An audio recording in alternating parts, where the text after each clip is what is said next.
The biggest SEO mistake I've ever made. What does a national park, a war, and a casino all have in common?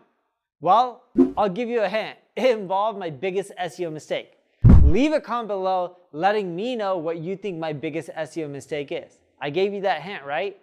Now, before I break down my SEO mistake, I want to first tell you that you need to think long term. See, I was short-sighted when I first got started into the world of entrepreneurship and marketing. When I was in my early 20s, and even before that, when I was 16, 17, 18, because I started SEO when I was around 16 years old, and to give you context now, I'm 37, I want to make money fast. So fast I look for shortcuts.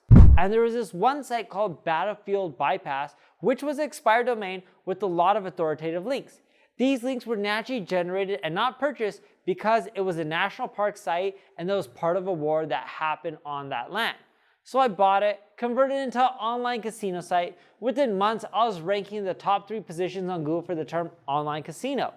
That keyword is worth hundreds and thousands of dollars a month in affiliate revenue. Not thousands, hundreds and thousands to give you perspective. That's millions of dollars a year.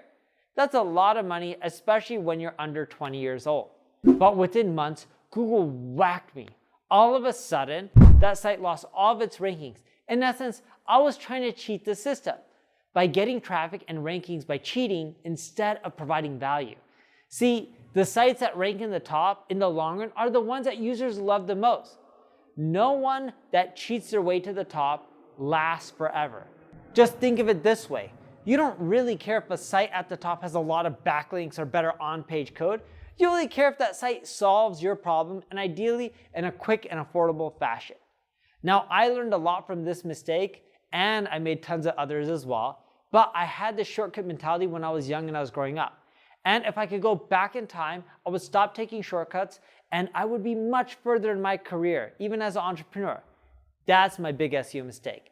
If you're struggling with SEO and you don't want to make all the mistakes that I've made and you want to get your rankings by providing value to users and using ethical, clean tactics, check out my ad agency, NP Digital. If you have any questions, leave a comment below. I'm here to help. If you enjoyed the video, like it, share it, tell other people about it.